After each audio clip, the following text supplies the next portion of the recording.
Malam itu terasa menakutkan. Sejuk mencekam dalam kesadaran manusia yang tahu tanggal bahkan jam ketika dia akan melepaskan nyawanya. Bahkan caranya pun dia tahu. Tidak ada hal apapun yang dapat dikatakan mengerikan selain tahu dengan pasti waktu kita akan mati. Angin berhembus dengan alirannya yang menggetarkan bulu-bulu kecil manusia, membelai rambut dengan penuh kesuraman dan kengerian. Sejenak sepertinya dia ingin mengatakan, sebentar lagi darahmu akan tertumpah membasahi bumi dan menghentikan denyut nadi dan nafasmu. Itulah yang tergambar dari suasana malam di mana seorang germo yang mengotaki pembunuhan keji satu keluarga yang sudah dia rencanakan sebelumnya. Sang germo tersebut adalah seorang wanita yang bernama Sumiarsi. Tak ada secengkal pun ruang bagi Sumiarsi untuk lari. Menghadapi regu tembak Brimob di sebuah lapangan kawasan Surabaya, Jawa Timur pada hari Sabtu dini hari, tanggal 19 Juli tahun 2008. Sejumlah pemberitaan menyebut, kepala perempuan berusia 60 tahun tersebut ditutup kain hitam dan dalam posisi duduk, menanti peluru dimuntahkan dari senapan para penembak jitu. Dengan cepat, peluru tajam eksekutor menembus jantungnya. Seketika itu pula nyawanya melayang. Saat itu Sumiarsi divonis hukuman mati akibat perbuatan keji yang dilakukan 20 tahun sebelumnya. Bagaimanakah kronologi kisahnya? Langsung saja kita ceritakan dalam video singkat ini.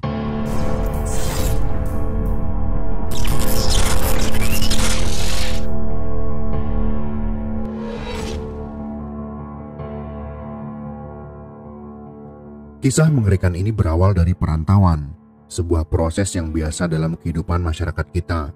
Hijrah atau merantau untuk mengadu nasib di tempat yang baru adalah salah satu cara yang dapat dilakukan untuk mengejar mimpi atau memperbaiki nasib.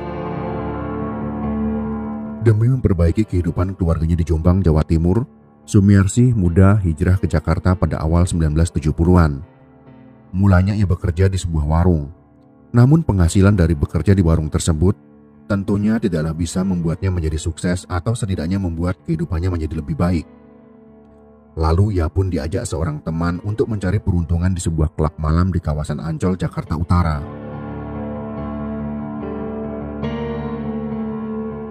Di klub malam itu, ia mengawali karirnya sebagai pelayan.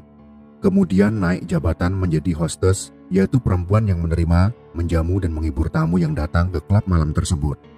Kecantikannya membuat ia cepat dikenal tamu-tamu dari kalangan pejabat, pengusaha, dan bahkan kalangan militer.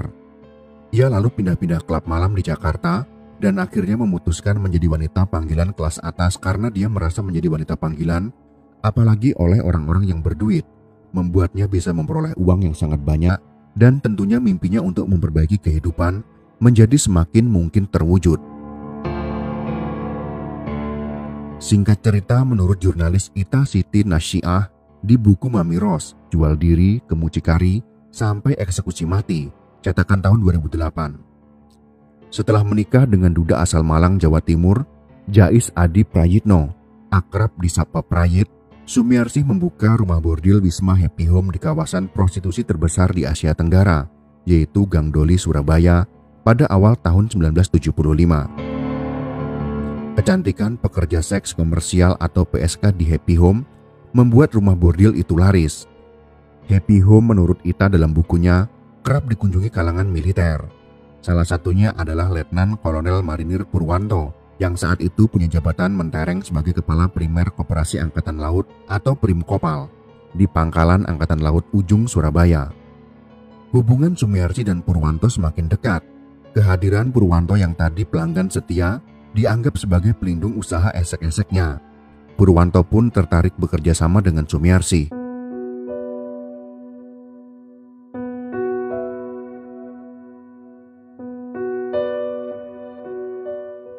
Pada tahun 1980, bisnis patungan rumah bordil Sumber Rezeki didirikan. Sumiarsi dijadikan sebagai pengelolanya. Saat itu ia pun jadi mucikari 2 rumah bordil. Untuk mengepakkan sayapnya, Sumiarsi berinovasi. 2 wismanya ditambah fasilitas minibar dan musik dangdut live. Langkah ini adalah gebrakan pertama di Doli. Tulis Ita dalam buku Mami Ros, Jual Diri ke Mucikari sampai Eksekusi Mati tahun 2008. Mengelola sumber rezeki, Sumiarsi diwajibkan menyetor 20 juta setiap bulan kepada Purwanto. Jika lewat batas waktu penyetoran tiap awal bulan, Sumiarsi harus menyertakan bunga 10%. Dari tahun ke tahun setoran tambah naik, hingga mencapai 30 juta rupiah. Meski begitu, bisnis rumah bordil itu tak selalu moncer. Ada kalanya tamu sepi. Misalnya selama seminggu usaha Sumiarsi sepi kala ada operasi Polres Surabaya Selatan dalam menanggapi laporan penculikan anak di bawah umur yang dijual ke salah satu rumah bordil di Gang Doli. Belum lagi bulan Ramadan yang membuat lokalisasi Doli jadi senyap. Namun terhadap segala kesulitan itu, Purwanto tak mau tahu. Ia tetap menagih uang setoran dan bunga.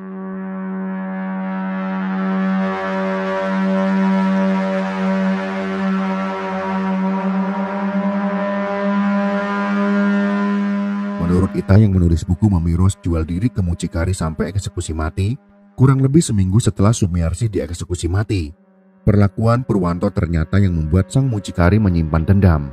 Sumiarsi mengaku pernah diludahi, disiram minuman, bahkan ditendang sepatu Lars hingga pendarahan. Suaminya Prajit pernah dipopor senjata. Anaknya Sugeng sempat dimasukkan ke penjara markas marinir karena mengirim uang setoran terlambat. Purwanto yang sudah beristri dan memiliki 3 anak juga tertarik dengan kecantikan anak Sumiarsi yang bernama Wati. Untuk mengamankan Wati dari Purwanto, Sumiarsi menikahkan anaknya itu dengan Serda Polisi Adi Saputro pada akhir tahun 1986. Meski sudah bersuami, hasrat Purwanto kepada Wati tak padam. Ia justru menginginkan Wati ditukar menggantikan utang usaha rumah bordil. Latar belakang jeratan utang dan dendam kesumat itulah yang menyebabkan logika Sumiarsi hilang. Ia merencanakan pembunuhan terhadap Purwanto pada tanggal 12 Agustus tahun 1988. Tidak tanggung-tanggung, pembunuhan ini ternyata melibatkan suaminya Prayit, anak Prayit dari istri terdahulu, Nano, pegawainya yang bernama Daim, serta menantunya Adi Saputro. Keesokan harinya, mereka datang ke rumah Purwanto berbekal alu besi. Celakanya tak cuma Purwanto yang dihabisi dengan alu besi itu. Sebelum membunuh sasaran utama, berturut-turut mereka menghabisi anak remaja Purwanto yang bernama Haryo Bismoko, kerabat Purwanto yang bernama Sumaryatun, istri Purwanto yang bernama Sunarsi, dan anak Purwanto yang masih SD, Haryo Budi Prasetyo. Pada akhirnya kasus ini menjadi salah satu serial killer terheboh dalam sejarah Indonesia.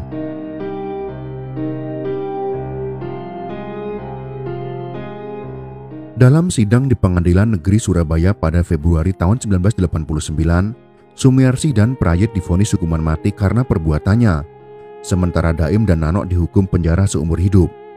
Dalam buku yang ditulis oleh Ita tersebut, menantu Sumiarsi Adi Saputro, saat kejadian berlangsung, ia sedang menjabat Wakapolsek Kasemben. Dalam buku yang ditulis oleh Ita tersebut, menantu Sumiarsi Adi Saputro, saat kejadian berlangsung, ia sedang menjabat Wakapolsek Kasemben Jombang. Dia disidang di Mahkamah Militer 312 Surabaya. Ia pun divonis hukuman mati. Di antara terdakwa yang divonis mati, Adi menghadap Sang Pencipta lebih cepat karena ia dieksekusi terlebih dahulu pada tanggal 2 Desember tahun 1992 lewat tengah malam. Sedangkan Prayit suami Sumiarsi yang belum sempat dieksekusi mati justru lebih dahulu meninggal dunia karena serangan jantung di penjara Porong, Surabaya pada tahun 2001. Sementara itu Sumiarsi menjalani hari-hari senyapnya di beberapa penjara. Ita dalam bukunya menyebut, ia berpindah-pindah bui, 5 tahun di penjara Kalisosok Surabaya, 5 tahun di Porong Surabaya, dan sisa hidupnya di penjara Sukun Malang. Kompas yang terbit pada tanggal 21 Agustus 1995 menyebut, Sumiarsi juga pernah ditahan di penjara wanita Kebonsari Malang. Upaya hukum lanjutan berupa banding, kasasi dan gerasi yang dilakukan para terpidana selalu kandas, tulis Hermawan Aksan dalam Jejak Pembunuhan Berantai, kasus-kasus pembunuhan berantai di Indonesia dan dunia tahun 2008. Saat ditahan di Blok 2 nomor 4, penjara Kebonsari Malang, Sumiarsi tertekan. Ia dilarang bertemu siapapun, termasuk pembantu dekatnya yang percaya mengurus rumah bordil di Doli. Ia hanya diizinkan bertemu kerabat, anak dan sipir. Karena perlakuan itu, ia tak mau keluar dari selnya selama beberapa waktu. 2 hari terakhir ini, dia menangis mengeluhkan nasibnya. Raut mukanya pun selalu kelihatan muram, tak seperti biasanya.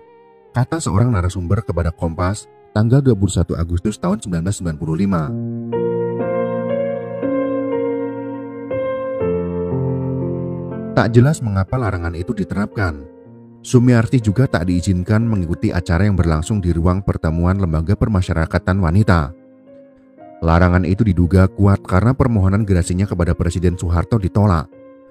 Selama 2 tahun menghuni penjara Kebonsari, menurut Kompas, Sumiarsi mengisi hari-harinya dengan membuat syal, boneka dari benang, bertanam kacang tanah, serta bunga mawar. Di akhir masa hidupnya, ia ingin memenuhi selnya dengan bunga mawar, tulis Kompas. Namun hari-hari menanti ajal masih teramat panjang. Sumiarsi harus menjalani hidup di bui beberapa tahun lagi sebelum benar-benar menghadapi malaikat pencabut nyawa. Pada awal Juli tahun 2008, berita eksekusi mati santer terdengar ke telinganya. Dilaporkan oleh Kompas, tanggal 4 Juli tahun 2008, Sumiarsi memberi jilbab merah muda kepada kepala LP wanita kelas 3A Sukun yang bernama Entin Martini sebagai kenang-kenangan sebelum dieksekusi mati. Karena tertekan, ia sempat menulis surat untuk para wartawan, tak mau ditemui lantaran ingin menenangkan diri. Sempat mendapat kunjungan dari Kepala Divisi Hukum Permasyarakatan Departemen Hukum dan HAM Jawa Timur, T. Darmono. Sumiarsi berkeinginan bisa mati secara wajar dan tak dengan jalan dieksekusi, tulis Kompas.